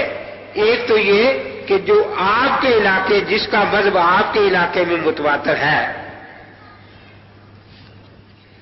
اس کو آپ اچھی طرح جانتے ہیں، اس کا اعتقاد آپ سے ختم نہیں ہو سکتا. پھر اس کا مسئلہ آپ کو پورے یقین سے ملے گا. دیکھو نا، اس کی میں عام مثال دیا کرتا ہوں کہ المدارس میں یہاں مفتی صاحبان نے بیٹھ کر فیصلہ کر دیا کہ بھی چاند ثابت ہو گیا ہے، کل روزہ رکھنا ہے. اب پورے فیصلہ آباد میں سب نے روزہ رکھا ہوا ہے. یہ فیصلہ یہاں آپ کو پورے یقین اور تواتر سے ملا. اب سعودیہ میں مولوی حبیب اللہ صاحب اکیلے گئے. انہوں نے جا کر وہاں کہا کہ پاکستان میں آج روزہ ہے. عمر رضا صاحب نے فیصلہ کیا ہے. اب ان کے سامنے یہ سارے روزے تو نظر نہیں آ رہے نا ان کو، صرف ایک حبیب اللہ صاحب ہے نا. اب یہاں یہی بحث ہو جائے گی کہ یہ عادل بھی ہے یا نہیں، سکھ ہے یا ضعیف ہے. عادل بھی مانیں گے تو ظن ہوگا، یقین تو نہیں ہوا نا. اور عوام ظنیات پر نہیں چل سکتی، ان کو یقین چاہیے. تو جس کا مذہب اس علاقے میں متواتر ہوگا، جتنا اس کا یقین ہوگا، لاکھوں آدمی ایک ہی کی طرح نماز پڑھ رہے ہیں، جتنا اس نماز کے بارے میں یقین ہوگا، اتنا سنی کے بارے میں تو یقین نہیں ہوگا نا. خود محدثین کا بھی یہی اصول ہے. علماء حضرات بیٹھے، وہ کہتے ہیں جی محدث کہتے ہیں فلاں سند سناری ہے. کیوں کہتے ہیں؟ کہ یہ شاگرد کئی سال استاد کے پاس رہا، شاگرد بھی یہی کا، استاد بھی یہی کا. تو بات وہی کہ جتنا زیادہ عرصہ پاس رہے گا اتنا بات کمی ہوتی چلی جائے گی. تو اسی طرح فرمایا کہ کتاب و سنت میں فقیہ کا خیال حجت ہے. اور اگر فقہا میں آپ کو اختلاف نظر آئے تو جس فقیہ کا مذہب آپ کے علاقے میں ہے آپ نے اس کو لینا ہے، کیونکہ یہ متواتر ہے، وہ مذہب آپ کے یہاں متواتر نہیں. یہ یقینی ہے اور اس کا کوئی آئے گا تو پوچھنا پڑے گا. اب کوئی تبلیغی جماعت میں سری لنکا سے شافعی آ گیا تو اس کو پہلے یہی دیکھنا پڑے گا کہ بھئی یہ سکہ بھی ہے یا نہیں. وہ امام شافعی کا مسئلہ بتائے گا تو. لیکن یہاں اس بات پر بات نہیں ہے. یہاں تو سورج کی طرح بات پھیلی ہے نا، جیسے سورج کے لیے کسی گواہی کی ضرورت نہیں ہوتی، 14ویں رات کے چاند کے لیے کسی گواہی کی ضرورت نہیں ہوتی. تو قرآن پاک کی اس آیت سے دونوں باتیں ثابت ہوئی کہ ایک تو یہ کہ کتاب و سنت کا صحیح مفہوم وہ ہے جو فقہا نے بیان کیا. اب اگر فقہا میں اختلاف ہو تو جس طرح یہ قاری صاحب آپ کو ورش کی قرات بھی سنا رہے تھے، لیکن یہاں وہ آپ نمازوں میں پڑھتے نہیں، جو یہاں پڑھی جاتی ہے وہی قرات سارے پڑھیں گے، اگرچہ دوسرے علاقے میں دوسری پڑھی جا رہی ہے، اس میں کوئی ایسی بات نہیں. تو فرمایا لِيَتَفَقَّهُوا فِي الدِّينِ وَلِيُنذِرُوا قَوْمَهُمْ إِذَا رَجَعُوا إِلَيْهِمْ لَعَلَّهُمْ يَحْذَرُونَ. تو یہاں سے پتہ چلا یہ خطاب سب سے پہلے صحابہ کو ہے. ان کو ہے کہ صحابہ بھی دو جماعتیں تھی، ایک فقہا کی تھی اور ایک فقہا کی طرف رجوع کرنے والے تھے، ان سے مسئلہ پوچھنے والے. اس لیے شاہ ولی اللہ محدث دہلوی فرماتے ہیں قرۃ العینین میں، ہم صحابہ در یک مرتبہ نہ بودند، سارے صحابہ ایک مرتبہ میں نہیں تھے. بعض ازاہاں مجتہد بودند و بعض مقلد، ان میں بعض مجتہد تھے اور بعض ان سے فتویٰ لے کر عمل کر لیا کرتے تھے. ہاں یہ پکی بات ہے کہ غیر مقلد ایک بھی نہیں تھا. اگر کوئی ایک صحابی کے بارے میں ہمیں ایک حوالہ دے دے کہ وہ نہ مجتہد تھا نہ مقلد تھا، غیر مقلد تھا، ہم 1,00,000 روپیہ فی حوالہ انعام دیں گے. نہ تعبیر میں کوئی غیر مقلد تھا، نہ تبع تعبیر میں کوئی غیر مقلد تھا، بس دو ہی قسم کے لوگ تھے، یا تو منکر تھے اور یا ان کی تقلید کرنے والے۔ تو دیکھو اللہ تبارک و تعالیٰ نے ہمیں کس طرح سمجھایا۔ ہم مسلمان ہیں اور پھر اہل سنت والجماعت حنفی ہے، اہل سنت والجماعت حنفی ہے۔ جب ہم نے اپنے آپ کو اہل سنت کہا، بات غور سے سمجھے، سنت کا تعلق ہے نبی پاک کے ساتھ۔ کن کے ساتھ؟ نبی پاک کے ساتھ۔ نبی بہت سے آئے، پہلے نبی سیدنا آدم علیہ السلام ہے اور آخری نبی حضرت محمد الرسول اللہ صلی اللہ علیہ وسلم ہے۔ سارے نبی برحق ہیں، کہہ دو سارے نبی برحق ہیں۔ عقائد میں کوئی اختلاف نہیں، عقائد میں، لیکن اعمال میں حرام حلال کا اختلاف ہے۔ ایک ہی شریعت میں بہن سے نکاح حلال ہے، ایک میں حرام ہے۔ ایک ہی شریعت میں دو بہنیں اکٹھی نکاح میں ہیں، ایک میں اکٹھی نکاح میں نہیں رہ سکتی۔ ایک شریعت میں سجدہ تعظیمی ہو رہا ہے، قرآن پاک میں ذکر ہے، اور ایک میں حرام ہے۔ تو ہم جب اہل سنت کہلاتے ہیں، ہم کیا کہتے ہیں؟ عقائد میں ہم سارے نبیوں کے ساتھ، عقائد میں، لیکن وہ اور وہ اعمال جو سارے نبیوں کے اجماعی، ان میں بھی سب کے ساتھ۔ لیکن جہاں نبیوں میں اختلاف ہوگا وہاں ہم صرف اپنے نبی کو مانیں گے۔ تو اہل سنت وہ ہے جو اپنے نبی کے مقابلے میں کسی دوسرے نبی کی بھی نہ مانے۔ دیکھیے آپ بیٹھے سارے، موسیٰ علیہ السلام ہفتہ پڑھتے تھے، جمعہ نہیں پڑھتے تھے۔ عیسیٰ علیہ السلام اتوار پڑھتے تھے، ہمارے نبی ویسے جمعہ پڑھتے تھے۔ یہی بات ہے نا؟ اب کسی سنی کو آپ بدعتیں کر لیں کہ یار ساری عمر جمعے پڑھے، اس دفعہ اتوار پڑھ لے جا کے۔ آپ سوچ بھی سکتے ہیں کہ کوئی سنی اتوار پڑھنے چلا جائے، چلو یار اس دفعہ ہفتہ پڑھاتے ہیں جا کے۔ موسیٰ علیہ السلام اگر سچے نبی ہے نا، ہم یہ کہتے ہیں نبی سارے برحق، عقائد سب کے سب ہمارے ساتھ جیسے، لیکن جہاں اختلاف ہو جائے گا ہمارے نبی پاک کا دوسرے نبیوں سے، وہاں ہم صرف اپنے نبی کی مانیں۔ کہیں کوئی آپ کو ایسا حنفی سنی ملا جو کہے یار 20 سال ہو گئے بیت اللہ سے منہ کرتی، چلو آج زور کی نماز بیت المقدس کی طرف پڑھ لیں، اور دلیل کیا دے کہ ادھر ایک نبی پڑھ رہا ہے ادھر سارے ہی پڑھ رہے ہیں، زیادہ امام ادھر ہے نا، زیادہ امام ادھر ہے، اس لیے جدھر سارے نبیوں نے نماز پڑھی ہے میں بھی ایک نماز ادھر پڑھ لیتا۔ تو اہل سنت کا مطلب یہ ہے کہ ہم اپنے نبی کے مقابلے میں کسی نبی کی بات بھی نہیں مانتے، اور جو پھر اہل سنت کے بارے میں جھوٹ بولے کہ یہ نبی کے مقابلے میں ابو حنیفہ کی بات مانتے ہیں، یہ نبی کے مقابلے میں قدوری کی بات مانتے ہیں، دنیا میں اس سے بڑا جھوٹا کوئی پیدا نہیں ہوا، یاد رکھیں۔ شیطان تو ایک زندگی میں سچ بول گیا تھا، لیکن ان کی قسمت میں ایک سچ بھی نہیں ہے۔ ہم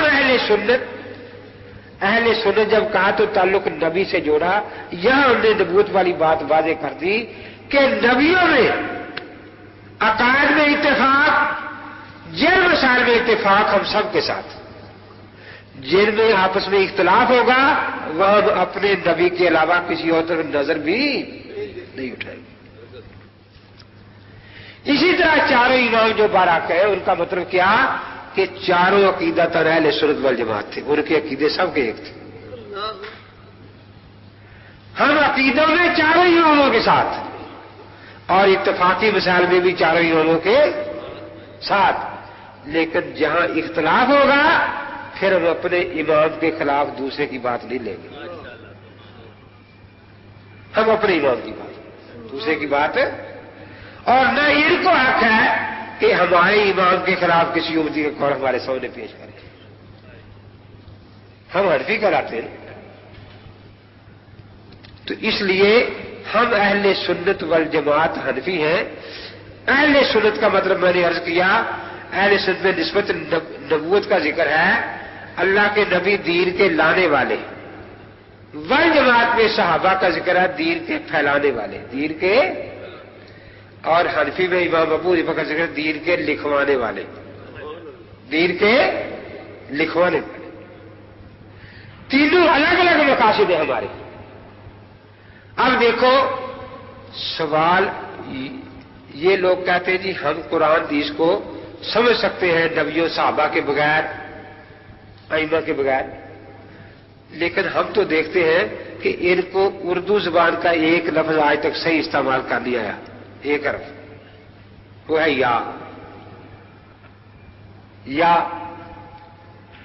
یا ہمیشہ ایک جنس کے اندر آتا ہے. آج جمعرات ہے یا جمعہ؟ یہ سوال صحیح ہے. محرم ہے یا سفر؟ کیونکہ 2 مہینے آ گئے نا. آج جمعرات ہے یا محرم؟ یہ ہے غیر مقلدوں میرا سوال. آپ پنجاب میں بیٹھے، سندھ میں، پاکستان میں بیٹھے، بھارت میں؟ پنجاب میں بیٹھے یا پاکستان میں؟ دونوں میں. تو لوگ سمجھیں گے کہ کہاں سے بیوقوف آ گیا جس کو یہ پتہ نہیں پنجاب پاکستان میں ہے. اب کوئی آپ سے پوچھے کہ آپ حنفی ہیں یا محمدی، تو یہ حماقت ہے نا. حضور پاک نبی ہے، سوال یہ تو بن سکتا تھا آپ محمدی ہیں یا موسوی، آپ محمدی ہیں یا عیسوی، دونوں طرف نبی ہوتے نا. یہ تو بن سکتا تھا کہ آپ حنفی ہیں یا شافی، دونوں طرف محدث آ جائے. آپ حنفی ہیں یا مالکی، لیکن یہ پوچھتے ہیں جی آپ حنفی ہیں یا محمدی. اس دھوکے میں سارے چل رہے. پوچھتے ہیں جی آپ کا مذہب کیا ہے، ہم کہتے ہیں حنفی، تو پھر پیشانی پر بال آ جاتا ہے. محمدی کیوں نہیں؟ تو اس لیے کہ ہمیں من آتا ہے مذہب کا، آپ کو آتا نہیں. ہم کیا آپ جیسے ان پڑھ تھوڑے ہیں. مذہب جو ہے، مذہب کا معنی ہوتا ہے راستہ. وہ پوچھتے ہیں شرارت کے لیے آدھا سوال، لیکن آپ کو جواب پورا دینا چاہیے. وہ پوچھے کہ آپ کا مذہب کیا ہے، آپ کہیں میرا مذہب حنفی ہے، منزل محمدی ہے. راستہ خود مقصود ہوتا ہی نہیں، وہ تو کسی منزل کے لیے ہوتا ہے نا. اور جس منزل کی طرف وہ راستہ جا رہا ہے اس کا ذکر. ایک مجھے کہنے لگا جی ائمہ میں اختلاف ہے، ائمہ میں اختلاف ہے، میں نے کہا راستے کا یا منزل کا؟ راستے کا یا دیکھو نا، اختلاف 2 طرح کے ہوتے ہیں. ابھی آپ کے سامنے قاری صاحب قرآن پڑھ رہے تھے. اب یہ صاحب قاری حمزہ کی قرات پر قرآن پڑھ رہے ہیں، یہ قاری آصم کی قرات پر پڑھ رہے ہیں. تو 7 الگ الگ قراتوں پر 7 آدمی قرآن پڑھ رہے ہیں، لیکن پڑھ تو سارے قرآن رہے نا. اور یہ قرآن پڑھ رہے ہیں، یہ تورات لے کے بیٹھ گیا، اور یہ وید لے کے بیٹھ گیا ہے. یہ دونوں اختلاف ایک طرح کے ہیں؟ نہیں، یہ اصول کا اختلاف ہے. یہ آم کا درخت ہے، یہ کیکر کا درخت ہے. اب کوئی کیکر سے آم تلاش کرے تو مل جائیں گے، جڑیں الگ ہے نا. لیکن آم کا درخت ایک ہے، ایک شاخ ادھر گئی، ایک ادھر گئی، ایک ادھر گئی، ایک ادھر گئی. وہ اس سے شاخ سے لے رہا ہے آم، یہ اس سے لے رہا ہے. یہ فروعی اختلاف ہے، شاخوں کا اختلاف ہے، جڑ ایک ہی ہے. یہ خانہ کعبہ شریف ہے، یہ ادھر کھڑے نماز پڑھ رہے، منہ اس طرف کو ہے. میں ادھر کھڑا نماز میں، میرا منہ اس طرف کو ہے. ادھر والے کا منہ اس طرف کو ہے، ادھر والے کا منہ. لیکن یہ جہت کا اختلاف ہے، کعبہ چاروں کا ایک. لکل وجہۃ ہوا مولیھا فاستبقوا الخیرات. لیکن ایک بیت اللہ کی طرف نماز پڑھ رہا ہے، دوسرا بیت المقدس کی طرف، یہ اختلاف بنیادی ہے۔ تو وہ کہنے لگا جی اماموں میں اختلاف ہے، میں نے کہا راستے کا اختلاف ہے یا منزل کا؟ اگر منزل چاروں کی ایک ہے، اب دیکھو نا آپ مسجد میں آئے کدھر سے کدھر سے کدھر سے کدھر سے، تو جو مشرق کی طرف سے آیا اس کا صرف پاؤں یہاں پہنچا ہے، باقی تو پیچھے رہ گیا نا کہیں۔ تو بھئی یہ مذہب ہے، مذہب کا مطلب کیا ہوتا ہے؟ راستہ۔ تو راستے چلنے کے لیے ہوتے ہیں، لڑنے کے لیے نہیں ہوتے۔ راستے چلنے کے لیے ہوتے ہیں، لڑنے کے لیے نہیں ہوتے۔ تو یہ راستے سارے ہمیں پہنچاتے ہیں منزل محمدی تک۔ ہم اہل سنت والجماعت حنفی ہیں، یہ ہماری منزل ہے سنت، یہ اور یہ جی ٹی روڈ ہے، اجماع چارے اکٹھے ہو گئے سارے جا کے یہاں، یہ لوکل روٹ ہے۔ اس ملک میں حنفی روٹ ہے، اس میں شافعی روٹ ہے، اس میں مالکی روٹ ہے، اس میں حنبلی روٹ ہے۔ تو یہ سارے لوکل روٹ آ کر جی ٹی روڈ پر اکٹھے ہو جائیں گے نا، اور اس پر آ کے جا کے چاروں منزل محمدی میں پہنچ گئے۔ اب یہاں روٹ ہے حنفی، اور وہ کہے کہ میں تو شافعی پر چلوں گا، وہ ہے ہی نہیں ہے۔ کیوں نا آپ کے علاقے میں جس دریا سے نہر آ رہی ہے، آپ کہیں گے کہ اس دریا کا پانی نہیں میں لوں گا، وہ جو افغانستان میں ہے نا اس کا پانی لگاؤں گا کھیت کو، تو پھر وہ کھیت اس کا سارا سبز رہے گا کبھی؟ بڑا پھر تیر مارتے ہیں جس صحابہ کا مذہب کیا تھا، صحابہ کا مذہب کیا تھا؟ میں کہتا ہوں کہ ان کو مذہب کی ضرورت نہیں تھی، مذہب تو راستے کو کہتے ہیں نا۔ جو 24 گھنٹے مسجد میں رہتا اس کو مسجد میں آنے کے لیے راستہ پوچھنے کی ضرورت ہے؟ اور جو گاؤں سے آئے گا اس کو راستہ پوچھنا پڑے گا نا۔ جو سمندر دریا کے کنارے پر بیٹھا ہے اس کو دریا کے پانی کے لیے کوئی نہر تلاش نہیں کرنی پڑے گی، لیکن جو دریا سے 200 میل دور بیٹھا ہے وہ بغیر نہر کے دریا کا پانی لے سکتا ہی۔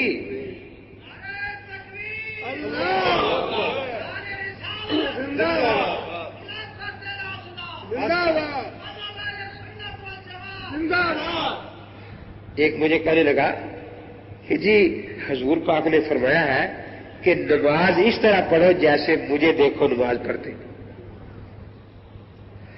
کبھی میں تو قسم کھاتا ہوں نہیں دیکھا حضرت کو، تو نے دیکھا ہے؟ کہتا دیکھا میں نے بھی نہیں، پھر ہمیں تمہیں معاف ہو گئی، کیونکہ نہ تو نے دیکھا ہے نہ میں نے دیکھا ہے۔ اب میں نے کہا پوری نماز کہاں سے ملے گی؟ ہم تو بتاتے ہیں، ہم اہل سنت والجماعت حنفی ہیں۔ نبی کی سنت طریقے کی پوری نماز صحابہ نے دیکھی ہے، اور صحابہ کو پوری نماز پڑھتے میرے امام نے دیکھا ہے، اور میرے امام نے کتابوں میں لکھوا دی ہے، وہ کتابیں ہمارے پاس ہیں، امام محمد کی، قاضی ابو یوسف کی۔ اس لیے ہم تو کہہ سکتے ہیں ہم پوری نماز اللہ کے نبی پاک پر ہی پڑھتے ہیں، کیونکہ نبی کی نماز پڑھتے صحابہ کی جماعت نے دیکھا ہے، اور صحابہ کو امام ابو حنیفہ نے دیکھا ہے، اور وہ کتابوں میں لکھوا دی۔ تو ہم اہل سنت والجماعت حنفی مسلک سے تعلق رکھتے ہیں۔ سنت میں ہماری نسبت نبی پاک کی طرف ہے، دین کے لانے والے۔ یہ آپ کی چٹ بھی دیکھیں نا کیا لکھا ہے اس میں۔ قرآن کریم کے راب کیا وہی الہی ہے؟ اگر الہی ہے تو حضور کے دور میں کیوں نہیں تھے؟ تو حجاج بن یوسف کے دور میں کیسے لگائے گئے؟ ایک مقصد ہوتا ہے، ایک وسیلہ ہوتا ہے۔ مقصد ہے حج کرنا، وسیلہ ہے ایک جہاز پر چلا گیا، ہوائی پر، ایک سمندری پر چلا گیا، ایک بس میں چلا گیا، ایک پیدل سے میزبان ساتھ چلا گیا۔ جو جہاز پر گیا حج اس نے بھی اتنا ہی ادا کیا ہے، جو سمندری جہاز پر گیا اس نے بھی اتنا ہی ادا کیا ہے، جو پیدل گیا حج اس نے بھی اپنا اتنا ہی۔ یہ اعراب وسائل میں سے ہے، جن کو اپنی زبان عربی ہے ان کو ان اعراب کی ضرورت نہیں تھی، لیکن دوسروں کے لیے ان اعراب کی ضرورت ہے، اس لیے یہ وسائل ہیں۔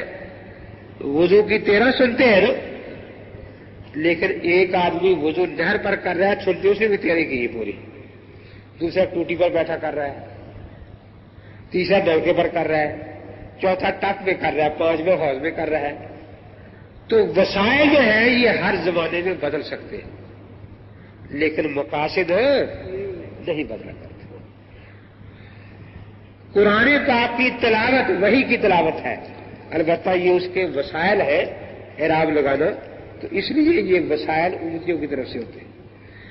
اسی طرح راستے امتی بناتے ہیں، منزل اللہ کی بھیجی گئی ہے. مذہب حنفی ہے، شافعی ہے، مالکی ہے، حنبلی ہے.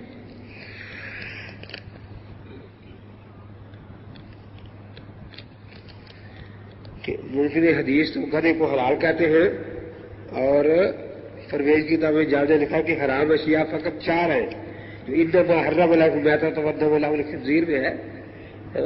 تو انہوں نے جب اس کو حصر مانا، حصر کا سیگا، تو دیکھو نا اب ان کو گدھا بھی حلال کہنا پڑا، کتا بھی حلال کہنا پڑا.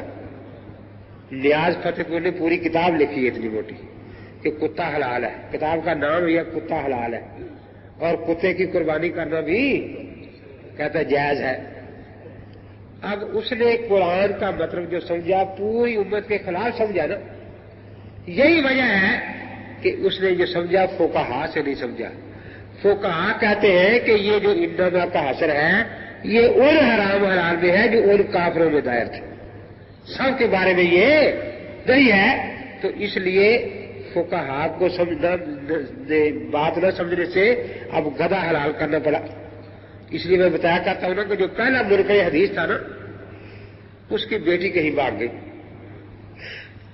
6-7 ماہ کے بعد ملی کہ تو کہاں رہتی ہے؟ کہ فلاں کے پاس. نکاح کیا ہوا ہے؟ ہاں. گواہ کون سے تھے؟ کہ گواہ کا قرآن میں ذکر بھی، حدیثوں میں، میں حدیث کو مانتی نہیں. تم کیسے رہتے ہو؟ جیسا قرآن نے لکھا کہ آدم اور حوا رہتے تھے. کہتے ایسے ہم کہتے اکٹھے رہتے اپنی مرضی سے. تو یہ ایجاب و قبول کا مسئلہ کہتے قرآن میں نہیں ہے، اور گواہوں کا مسئلہ قرآن میں. تو اب دیکھو نا، یہی سے پتا چلا کہ پرویز نے سنت چھوڑی تو اسے گدھا حلال کرنا پڑا، کتا حلال کرنا پڑا، اور ان کی قسمتوں میں ایسی چیزیں آئیں گی اور کیا کریں گے. یہی ہماری دلیل ہے کہ سنت جو ہے یہ قرآن کی پہرے دار ہے، اور فقہ سنت کی پہرے دار ہے. فقہ سنت کی پہرے دار ہے. اس لیے کتاب و سنت جو ہے ان کے سمجھنے کے لیے فقہ کا ماننا ضروری ہے. کیونکہ کنواں، امام ابو حنیفہ کے کنویں سے پہلے لوگ پانی کس کے کنویں سے پیتے تھے؟ شاہ ولی اللہ رحمۃ نے لکھا ہے کہ جہاں جہاں ایک صحابی پہنچے جس شہر میں، وہی اس شہر کے امام تھے، اور سارے شہر والے اسی کی تقلید کرتے تھے. اسی کی تائید حدیث کی کتابوں سے ہو رہی ہے کہ مثلا عطا کے فتوے ملتے ہیں، ابن عباس کے فتوے ملتے ہیں کہ جب تک ابن عباس مکہ میں زندہ رہے سارے مکے والے ابن عباس کے فتوے پر عمل کرتے رہے. پھر عطا کے فتوے پر عمل ہوتا رہا، ان کی تقلید ہوتی رہی. لیکن چونکہ ان کے مذاہب جیسے حضرت ابو ہریرہ سب سے بڑے محدث تھے نا، وہ حدیثیں سناتے رہے، لیکن ان کی وفات کے بعد ان کی کوئی کتاب ہاتھوں میں نہ رہی. تو پھر کسی دوسرے محدث کے پاس جانے کی ضرورت پڑ گئی نا. ہاں، جن محدثین نے کتابیں لکھ دی تو ان کے بعد پھر ان کی کتاب سے وہ کام لے لیا گیا جو محدث سے لیا جاتا تھا. اب صحابہ اور تابعین کی زندگیوں کا اکثر حصہ میدان جہاد میں گزر گیا. وہ فتوے دیتے تھے، فتووں پر عمل نہیں ہوتا تھا، لیکن جہاد وغیرہ کی مصروفیات کی وجہ سے وہ کتابیں نہیں لکھ سکے. اس لیے وہ جو ان کی تقلید ختم ہو جاتی تھی ان کی وفات کے بعد، کیونکہ ان کی فقہ رہتی نہیں تھی، اور جن کی فقہ رہ گئی ان پر عمل ہو رہا ہے. جیسے حضرت ابو ہریرہ رضی اللہ تعالیٰ عنہ جب حدیث سناتے تھے تو کوئی نہیں کہتا وہ رواہ البخاری بھی کہتے تھے. ابو ہریرہ رضی اللہ تعالیٰ عنہ کہتے تھے کوئی، لیکن آج رواہ البخاری کہا جاتا ہے. حدیث وہی تھی، بخاری میں آج بھی وہی ہے. اس طرح مسئلہ وہی تھا، لیکن اس وقت اس کو فقہ حنفی نہیں کہا جاتا تھا. جس طرح اس حدیث کو حدیث بخاری نہیں کہا جاتا تھا، تو اس لیے اس وقت ایسے کنویں تھے جو ایک ایک کھیت کا کام کر گاؤں کو سیراب کر رہے تھے. اب ایسا ڈیم بن گیا یہ 4 جنہوں نے پورے ملکوں کو سیراب کر دیا. تو اس لیے اب ان کی سیرابی ہو رہی ہے. مفتی اور مفتابی اور غیر مفتابی قول کسے کہتے ہیں؟ تو پھر فتویٰ کون دیتا ہے؟ فتح عربی کا لفظ ہے. یہ ججے سے جب میرا مناظرہ تھا نا، میں نے لکھا کہ آپ اگر فقہ کا قول پیش کریں تو مفتابی قول پیش کریں. اسے تو پیش کرے تھے دوسرے اقوال، اسے بڑا غصہ لگا. یہ کیا لکھا ہے مفتابی؟ کٹو اس کو. میں نے کیوں کاٹوں میں؟ تو نے حدیث کے ساتھ صحیح لکھا یا نہیں لکھا؟ تو بھی کاٹ صحیح کا لفظ. تو صحیح کا لفظ کاٹ دے، میں مفتابی کا کاٹ دیتا ہوں. تو 4 غیر مقلد پروفیسر بیٹھے تھے، انہوں نے مجھے پوچھا کہ مولوی صاحب صحیح کا ہمیں معنی آتا ہے لیکن مفتابی کا ہمیں معنی نہیں آتا ہے. آپ ہمیں معنی بتائیں، پھر ہمیں پتہ چلے گا کہ آپ غلط ضد کر رہے ہیں یا ہمارے پیر صاحب غلط ضد کر رہے ہیں. میرے کہا فتح عربی کا لفظ ہے، اس کا مطلب ہے مضبوط جوان. مضبوط یہ کہتا ہے کہ میں فقہ کے قول پیش کروں گا. میں نے لکھا ہے کہ پکے پکے پیش کرنا، یہ کہتا ہے میں کچے کچے پیش کروں گا. کہتا ہے یہ کیوں کچے پیش کرے گا؟ میں نے کہا اسی پر لڑ رہا ہے مجھ سے. مفتابی کا میں نے پکے پکے قول. وہ پروفیسر انہوں نے اس سے پوچھا پیر صاحب سے کہ پیر صاحب معنی یہی ہے؟ کہتے کہ معنی تو یہی ہے. کہ تو کیوں کچے قول پیش کرے گا؟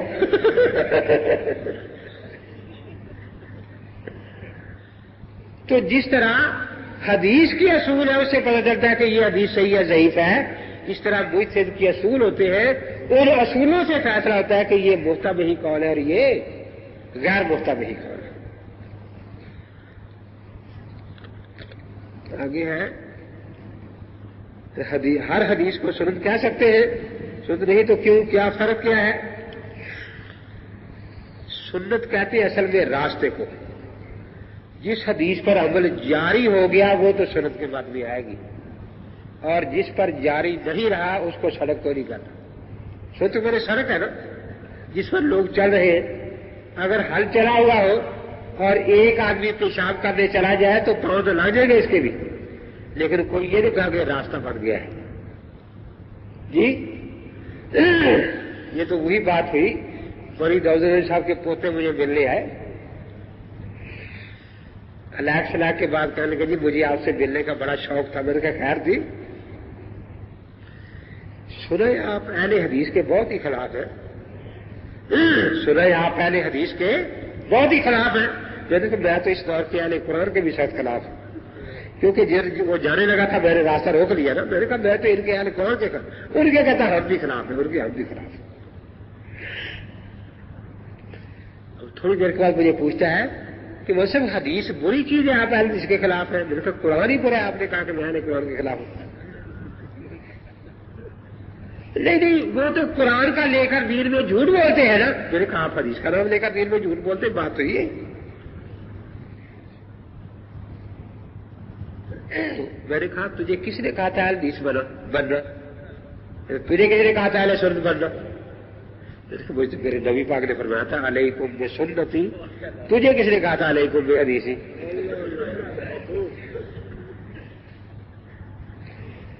کہتا ہے حدیث اور سنت ایک ہی چیز ہے. میں نے کہا اس کی دلیل کہیں اللہ نے فرمایا حدیث اور سنت ایک ہے، یا اللہ کے رسول نے فرمایا کہ میں کہتا ہوں تو بھی غلط کہتا ہے. یہ تیرے پاس داڑھی ہے سنت ہے، یہ حدیث ہے. لکھنے میری داڑھی حدیث ہے. اور وہ خاموش. پھر کا فجر کی نماز پڑھے 2 رکعت نماز حدیث. اللہ اکبر. کوئی زور کی رتیں سے رہے 4 حدیث 4 فرض 2 حدیث 2 نمبر. تو میں نے کہا تو لکھ دے 10 کر لیا. اب 10 میں کرے. اب اندازہ لگایا. میں نے کہا تو خود ہی فرق کرتا ہے. حدیث کے لیے ضروری نہیں کہ اس پر عمل جاری رہا ہو، جس پر نہیں جاری رہا وہ بھی حدیث ہے۔ دیکھو نا، بیٹھ کر پیشاب کرنے پر عمل جاری رہا امت میں، یہ سنت بن گئی، اور کھڑے ہو کر پیشاب کرنے کی حدیث ہے، وہ سنت نہیں ہے۔ اب جو مرد عورت بیٹھ کر پیشاب کرتا ہے وہ اہل سنت ہے، اور جو مرد عورت کھڑے ہو کر پیشاب کرے وہ اہل حدیث ہے۔ سنت تو آج کو کہتے ہیں۔ دیکھیے، وضو میں کلی کرنا حضرت کی عادت تھی تو کلی سنت ہے، لیکن وضو کے بعد بیوی کا بوسہ لینا یہ عادت نہیں تھی، تو مسئلہ ضرور تھی بتانا تھا کہ وضو نہیں ٹوٹتا۔